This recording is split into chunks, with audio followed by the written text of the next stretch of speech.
മഞ്ചേശ്വരത്ത് രാഷ്ട്രീയ ഭൂകമ്പം. എല്ലാവരെയും ഞെട്ടിച്ചുകൊണ്ട് SDPI സ്ഥാനാർത്ഥി പത്രിക പിൻവലിച്ചു. ആർക്ക് വേണ്ടിയാണ് ഈ പിന്മാറ്റം? ആരുടെ ഉറക്കമാണ് ഇതോടെ നഷ്ടപ്പെട്ടത്? BJPയുടെ വിജയസാധ്യതകൾക്ക് മുകളിൽ കരിനിഴൽ വീണോ? സുരേന്ദ്രൻ തോൽക്കുമോ? അതോ പുതിയ കുത്തിത്തിരിപ്പുകൾ ഉണ്ടാകുമോ? അയാളൊക്കെ ചെറിയ മീനല്ലേ. ഈ നീക്കത്തിന് പിന്നിൽ VD സതീശനും കുഞ്ഞാലിക്കുട്ടിയൊക്കെ അടങ്ങുന്ന വലിയ സംഘമാണ്. എന്തിനാണ് ഞാൻ വെറുതെ ഒരാളെ പറഞ്ഞു വലുതാക്കുന്നത്? ഇടതുപക്ഷത്തിന്റെ നിഗൂഢമായ നീക്കങ്ങൾ ആരെ സഹായിക്കും? ഉത്തരങ്ങൾ തേടാം ഈ വീഡിയോയിലൂടെ. മഞ്ചേശ്വരത്ത് SDPI സ്ഥാനാർത്ഥി പത്രിക പിൻവലിച്ചത് രാഷ്ട്രീയ കേരളം ഉറ്റുനോക്കുന്ന വലിയൊരു കരുനീക്കമാണ്.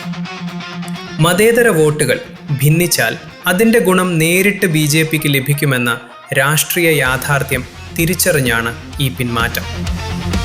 BJP വിരുദ്ധ വോട്ടുകൾ ചിതറാതെ ഒരു പെട്ടിയിൽ വീണാൽ അത് UDF സ്ഥാനാർത്ഥി AKM അഷറഫിന്റെ വിജയത്തിന് കരുത്തുപകരും.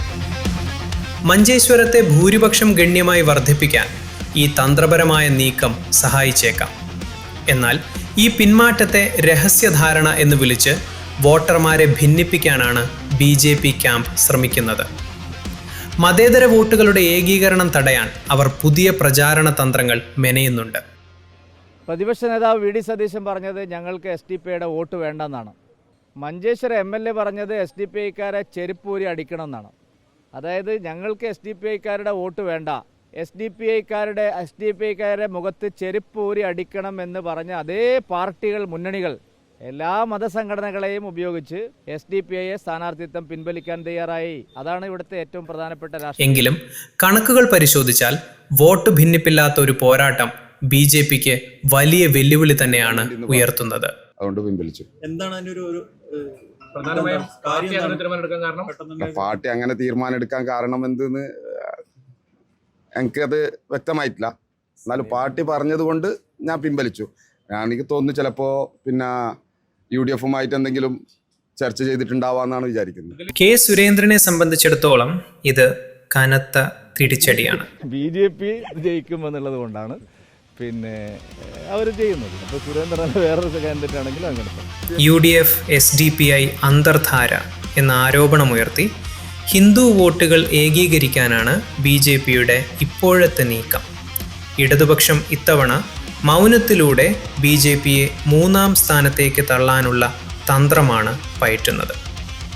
ചുരുക്കത്തിൽ മഞ്ചേശ്വരത്ത് ഇത്തവണ കളി മാറിമറിയുകയാണ്.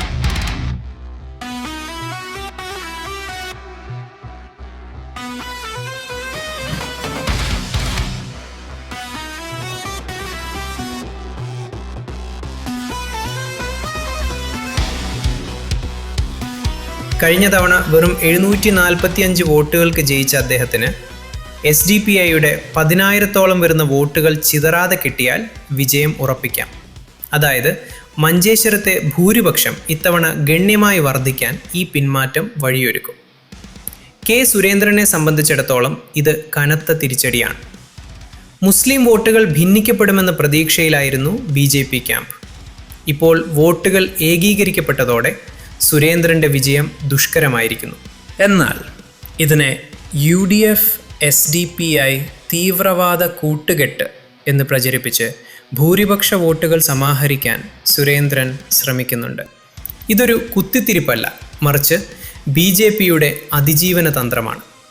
പക്ഷേ കണക്കുകൾ പ്രകാരം സുരേന്ദ്രന് മഞ്ചേശ്വരത്ത് ഇത്തവണ ബാലിക്കേറാമല തന്നെയാണ്. ഇടതുപക്ഷം ഇത്തവണ മൗനാനുവാദം നൽകുന്ന നിലപാടിലാണ്. BJPയെ 3ാം സ്ഥാനത്തേക്ക് തള്ളുക എന്നതാണ് അവരുടെയും ലക്ഷ്യം.